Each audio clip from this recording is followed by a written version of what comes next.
One of the most well-recognized mecha anime of all time, it comes just behind the likes of Gundam.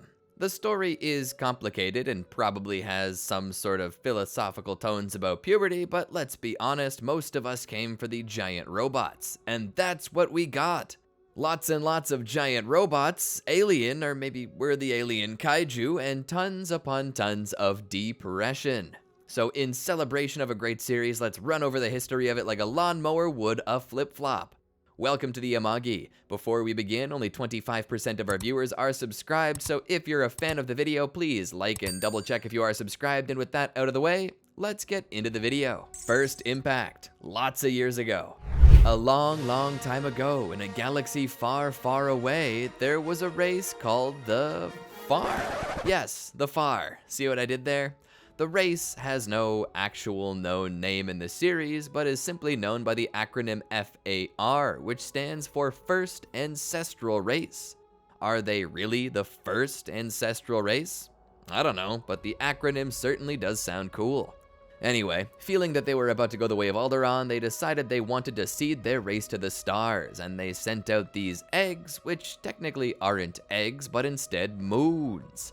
Whether this race was like humans, like the angels, or a mix of both, I don't know, but whatever they were, they decided to send these planetary seeds out. Well, traveling across the stars, one of the moons crashed into the Earth and became the Earth's moon. The moon contained a seed that was named Adam. He was a happy giant man made of light. That was until his ex-wife decided to crash the Eden they called Earth. She came in a black moon, and when she crashed, her spear of Longinus broke. Since the rules said that only one planetary seed could exist on a planet at once, this meant that Adam had to use his own spear to go inert. Sucks to be him. Bro decided to take a dirt nap in Antarctica. Would that make it an ice nap then? Well, after this, Lilith begins to propagate human beings on this world that was supposed to belong to the angels, but alas, here we are. Many years pass after this, like lots and lots of years, like all the way to the late 1950s. This is when many of the older characters were born, but I'm not gonna bog you down with boring birthdays. Let's get on to the good stuff. So, SEAL is formed at some point in time. When exactly? I don't know. Likely at around the time that the Dead Sea Scrolls were found in Qumran. Why is this important? Well, the Dead Sea Scrolls apparently had a volume about aliens in this universe, and that volume had an entire cult built around it that ended up secretly controlling the world through various proxies. It's from this, presumably, that the world learns about Lilith and Adam. Adam is located in the Antarctic. SEAL decides to go dig him up. I mean, what could go wrong? Second impact, 2000 AD. As it turns out, a lot can go wrong. The Katsuragi expedition sets out to find Adam, and they do just that. They set up base and begin to do their tests. At this time, a Gendo Ikari, one of the few men with a maiden name, is married to a scientist named Yui. Gendo, at this time, goes to Antarctica to see Adam, but upon hearing that they're gonna try something called a contact experiment, Gendo decides to haul ass out of there. It's likely that he knows this won't end well, and trust me, it doesn't. Whatever it is that they mean by contact, it's clear that Adam doesn't like it because he decides to awaken from his eons-long beauty sleep just to take a shot at the world's natural order, before getting turned into a little tadpole again by the Spear of Longinus. I'm not a genius or anything, but I guess this is a euphemism for sex, since there's a lot of that in this. This also happens to be when Misato Katsuragi sees her father, whom she hates, die. Despite the fact that she hated him, she still vows revenge on the angels for it because I guess she loved him too. Kaoru Nagisa is also born at this time, and he's apparently Adam's son. But instead of being like Cain, Abel, or Seth, he's apparently Adam himself, so there's that. The entire world gets thrown off its axis, and the world enters an infinite summer, which never subsides. The ice caps melt, flooding a good bit of the Earth. As if that's not bad enough, humanity doesn't take it well, and a bunch of wars start up, such as one between India and Pakistan that literally starts 2 days after Second Impact. 1 full week after Second Impact, Tokyo gets nuked, because why the hell not? This leads to the formation of a Tokyo 2 and a Tokyo 3, because I guess one Tokyo just wasn't enough. The world then decided that they didn't want to fight anymore and signed a peace treaty on Valentine's Day 2001. Aw, how symbolic. Still didn't stop half of all humans on Earth from dying, but the sentiment is appreciated. I like the little paper cards they sent out too. At some point in time around this moment, a search and rescue team heads toward Antarctica and finds nothing but bloody water and a screwed up atmosphere. They find Misato floating around, somehow being the only survivor. She doesn't speak for a long time because of the PTSD of the event, and because humanity doesn't learn their lesson, they found Lilith at some point in time below Japan, still nestled in her deeply buried black moon. Gurn, an outfit led by the United Nations and funded by the cult that Thanos half the Earth, decides to start setting up base in a geofront located in this black moon, where they begin to start developing these giant, totally not cloned from Angel's bio robots that are so secretive that not even the ones set to pilot these things know what they really are. By the way, that all happened in 2003. Also in 2003, they decide to build supercomputers called the Magi. During this year, the Japan Strategic Self-Defense Force is founded in response to a war between China and Vietnam, because apparently they didn't receive any chocolates on Valentine's Day 2001. In 2004, Yui Ikari, who was helping create the Evangelions, decided she wanted to become one with EVA Unit 01 because apparently it feels really good. In response to this, Gendo Ikari goes out for milk, and by milk I mean he joins the Instrumentality Project, which apparently is Gendo also wanting to become one with EVA and feeling real good. See what I mean? There's a lot of that in this series. Rei Ayanami is also born this year. Another scientist who is the mother of Asuka Soryu Langley and pretty much does the exact same thing Yui Ikari did, but unlike Yui, they managed to pull her back out of the EVA, but apparently they accidentally left her soul in there or something? And so she goes bat guano nutso globin and unalives herself, mentally scarring Asuka for the rest of forever. And if that's not bad enough, Asuka's dad remarries. Misato Katsuragi, who finally woke up at some point, meets Ritsuko Akagi in college and eventually meets Ryoji Kaji, and the two apparently have the best and worst time of their lives. It's at about this time that Tokyo 3 really gets under construction. 2 years later, during 2008, the Magi supercomputers finally start getting built, and Ritsuko goes to work with her mother at Gurn, where she learns that her mom is having an affair with Gendo Ikari. Bruh. The year after, Kaji joins Gurn, and Misako does as well, joining up in Germany. In 2010, the Magi supercomputers are finished. Rei Ayanami meets up with Naoko Akagi, making her first public appearance where she apparently tells Naoko that she's old.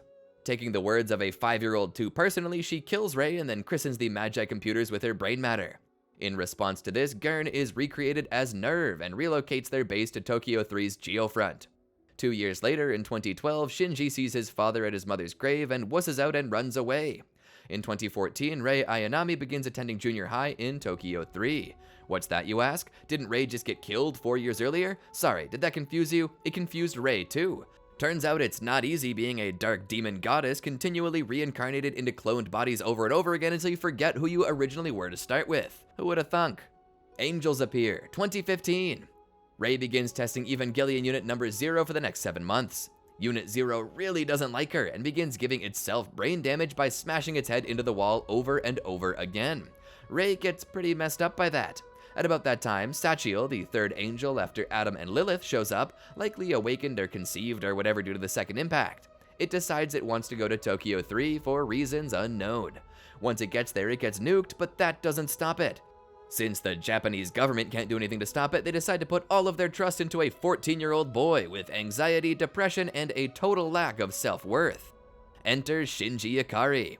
Remember when we mentioned him being the son of Gendo and Yui? Well, now he's being called to Nerve HQ, where he most assuredly will get in the robot. When he gets there though, he resists getting into the robot because he assumed that maybe his father loved him. Turns out he doesn't, and he just needs to pilot the robot. After being guilt-tripped when they literally wheel Rei out on a stretcher and make her bleed on him, Shinji decides to pilot EVA Unit 01. The issue with this, though, is that Shinji has no training and can't even make the thing walk, because apparently this is the best idea they have. Well, Unit 1 receives a whole lot of damage, and Shinji can feel it all because of a neural link with the robot. This causes him to go berserk and kill the third angel in a fit of rage. Shinji would eventually be pulled from the robot and would get to live with Misato Katsuragi, who would offer herself up to play mom for the boy while he's in Tokyo 3. 3 weeks later, Shinji would then start attending school, where he continues to be depressed and gets punched approximately 2 times by Toji, a boy whose sister was hurt in the battle with the third angel. Not long after, we have Shinji face the fourth angel, Shamshel.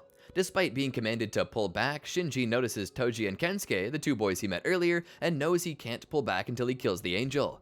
He successfully does, but gets scolded by Katsuragi for disobeying orders. On a good note, they managed to capture Shamshell's core intact, and discover that the DNA of an angel is almost 99% human, which leaves everyone scratching their heads. After this, 5th Angel Ramiel attacks and is defeated. Then, not long after, Nerve attends a showing of a new nuclear-powered robot, but Nerve hacks it, ruins it, and then defeats it, all to make themselves look better, putting many lives at risk, forcing us to further question the moral standing of Nerve. After this, we get another angel fight, Gagiel, who is defeated. We then meet Asuka, who becomes the 3rd member of our cast, and what a member she is. I can't stand her freaking guts. I liked her better in Rebuild, but then again, I liked everyone better in Rebuild. To get a guess at what Asuka is like, think Angela Pickles, but older, and this time she's piloting Cynthia. After this, the little tadpole Adam is taken to Gendo Ikari by Kaji. On September 11th, 2015, the 7th Angel attacks. Asuka and Shinji both try to defeat this thing, but when they destroy it, it splits into 2 angels. The only way to destroy it is to destroy both of its cores at the same time, and to do that, they need to synchronize their attacks almost perfectly. And how does Nerve help them do that, you may ask? Do they give them a computer program that helps them time things correctly? Do they try and come up with a plan that bunches the 2 angels together so they can take a spear to them? Wrong again. The correct answer is Flashdance. Yep, Nerve's super technological answer to defeating this angel is make our EVA pilots maniacs on the floor. So they force Asuka and Shinji to wear leotards, take dance lessons, and play Twister all day long, until apparently they can synchronize up and beat the angel. I think it was just a reason to put Asuka and Shinji in leotards and embarrass them in front of everyone. Perhaps a way to make the 2 characters more likable to the audience. Well, it failed. On another note, Gendo now has a growth. It's Adam, but it's in the palm of his hand now. After this, they find another angel, Sandalphon. Turns out it's just a wee little baby angel, and because they want to see how the angel life cycle works, they try to retrieve it. The issue with this is that apparently baby angels need to incubate in a frickin' volcano. So Asuka has to go down in her EVA, which they make wear a bubble suit to retrieve it, but that fails as the angel suddenly hatches. She manages to kill it, but it severs her cables before dying, causing Shinji to rescue her. We then get some exposition on the backstory of Misato after Asuka sees her scar while in the hot springs with her, but we already talked about her past, so I'm sure you know what happened. After this, the 10th angel attacks, and the heroes must struggle to get their EVAs just to fight it. During the events of the following episode, Fuyutsuki and Gendo go to Antarctica to retrieve the Spear of Longinus that once kept Adam from awakening. The 10th angel is then defeated. We then meet the 11th angel, which comes the closest out of all previous angels to breaking through Nerve HQ's defenses when it starts infecting the base itself. It's like a sort of biological computer that takes the form of mold on the wall. Yeah, angels can take some weird forms, and funny enough, they're all stated to have the ability to decide what form to take. Just wait until you see the extra-dimensional beach ball that casts a 3-dimensional shadow from a negative space. Lol. The angel attempts to hack into the Magi, but they backhack it and convince it to die, I think? And I guess it's like, alright, and dies. Evangelion is complicated sometimes, but I still have never met a series more complicated than Fooly Cooly. Let that sink in for a moment. After this, Unit 0 takes the Spear of Longinus, likely to pierce Lilith, which is ironic because they're making Rei take the spear and stab herself. Oh yeah, remember when I mentioned the extra-dimensional beach ball? Yeah, this one attacks now. Shinji ends up getting swallowed by it, where it forces him into his memories and tries to understand him. Well, it tries too hard and Shinji kills it in a fit of rage. After this, they apparently need more meat robots to fight angels, so they custom order one straight from Area 51, but it blows up because Americans are ambitious, trying to fix the obvious flaws. Add more gun, America. Well, after the first one blew up, America was like, let's try not adding more gun, and then sends Unit 3 as it is. Turns out not adding more gun was probably an issue, because it gets possessed by another angel unknowingly. For the longest time, Shinji plays Guess Who the Pilot Is with Unit 3, but when he's forced to kill Unit 3 because it became possessed, he's faced with a moral dilemma, and refuses to kill it because he knows there's a pilot in there. When Gendo has enough of him, he switches control to the dummy plug and makes the dummy plug kill Unit 3. And for those who don't know, the dummy plug is basically autopilot. They're trying to make autopilot because Shinji keeps being unreliable. As it turns out, Toji, one of Shinji's close friends, was piloting the EVA, and depending on whether you're reading the manga or watching the anime, Toji may or may not die in this battle respectively. Shinji, after being forced to kill his friend, or being forced to almost kill his friend, once again that's depending on your media preference, decides to quit Nerve, which I kinda don't blame him for. That is until the 14th angel, whose name I can only recall as the toilet paper angel, decides to attack Nerve, and Shinji, who is inside the Geofront, allows his conscience to get to him. He rushes outside to watch the battle with Kaji, who is watering watermelons. Pretty sure watermelons are a sex symbol, and considering the trajectory of the show and the general type of person Kaji is, I would believe it. It could also be symbolic of eco-socialism perhaps, or, maybe I'm overthinking it, and it's simply because watermelon is delicious and everyone likes it. Anyway, Shinji watches Rei plant a nuke into the Angel's AT field, but it fails, and Toilet Angel cuts off her head. Angry Shinji runs to his EVA unit just as Angel Soft is entering the base. He tricks it back up into the geofront where he proceeds to battle it, but he ends up on the losing side. This is where Shinji loses his shit and goes berserk on the Angel and eats it, causing some of the nerve agents nearby to lose their lunches. This causes everyone to question what an EVA really is, but of course we already know, it's just an Angel in Air Jordans. But sadly, Toilet Paper Angel isn't the only thing that Unit 01 ate. It also ate Shinji too, slurping him right out of his plug suit. Everyone works in a panic to find Shinji, but it's revealed that the only person who can really find Shinji is Shinji himself, which is probably some euphemism for therapy or something, but whatever it is, it does not work. Shinji rejects becoming one with his mom and gets puked out of the EVA a month after he became one with it. Also, Kaji gets shot. I guess watermelons are a dangerous game. The 15th Angel rolls up on Nerve singing Hallelujah. And Asuka, who is already suffering from self-worth issues because everyone likes Shinji more than her, decides that she's gonna go kill it herself. But instead, it mentally assaults her and forces her to remember stuff that she don't wanna. So Rei, the only good character, saves her bacon by taking the Spear of Longinus and killing the Angel. This causes the spear to be lost in space. Seal is not very happy about that, but Gendo's like, it wasn't that valuable anyway, right? After this, they face the 16th Angel, which takes the form of a lasso of light, which is impossible to see on the Evangelion's wiki page for it. Also, thanks to the Evangelion wiki for helping me with the timeline, please fix your wiki so I can see the info on your image boxes better. Black text on black background is so last year. Anyway, Unit 00 and Unit 01 try to fight it, but it ends up merging with Rei and transforming into her, and apparently this entire episode is about her desire to be pregnant with Shinji's baby? Like the nude version of herself and the pregnant look of her Eva when she absorbs it and explodes? Evangelion really knows how to choose its themes. Well, Rei dies for the second time, and then she undies but can't remember everything about herself, especially how she died. But that's probably for the best because I don't really want to remember that scene either. But after this, it's revealed by Ritsuko that Rei is a clone, and that the dummy plugs are made of Rei clones. None of them have souls, but that doesn't stop them from being creepy and nude. I don't know what Rei's beef is with clones, but this is like the 20th time Shinji's seen her indecent, which is even creepier when we learn that Rei might be the soul of Lilith, but is the physical clone of Yui Ikari, Shinji's mom. There's not enough bleach in the world. With all this going down, Asuka is having a mental breakdown and starving to death in a bathtub in the middle of nowhere. So she gets admitted to the hospital and is replaced by Kaoru Nagisa. Kaoru, if you remember, is Adam in a human form, just like Rei is Lilith in a human form. He comes to Nerve HQ to be a pilot and proves to be even better than Asuka in pretty much everything. He breaks her record for sync rate and even manages to win Shinji's heart before her. Shinji over here wanted to get jiggy with both planetary seeds, and apparently they like him too. But you know who they don't like? Each other. They sorta hate each other, so this love triangle is very awkward. Kaoru decides that he would actually rather reclaim his body, so he begins to enter Terminal Dogma to retrieve his body, unknowing that Gendo already has it. There he finds Lilith instead and decides he'd rather just die than continue living in this screwed up world, so he makes Shinji squish him in EVA Unit 1 after a comically long scene of them just staring at each other until the classical music stops. But now that Kaoru, who was actually the 17th angel known as Tabris, who was actually the first angel known as Adam, I don't get it either, is killed, Seal decides to move ahead with their human instrumentality plan. Like, I don't understand why they sent Kaoru in if they already knew he was gonna die. Like, what was the point of that? Just to scar Shinji some more, I guess? Well, anyway, Seal is tired of Gendo being a loose cannon, so they just send the JSSDF to kill everyone at Nerve, considering them now a rogue terrorist organization. They begin breaking into Nerve, and Shinji is having a mental breakdown and just wants to die. I'm not going to talk about the hospital scene. I'm drawing lines here. Figure it out yourself, or better yet, don't. You can skip that scene if you want. When Evangelion isn't busy being the best show in the world, it's the worst show in the world.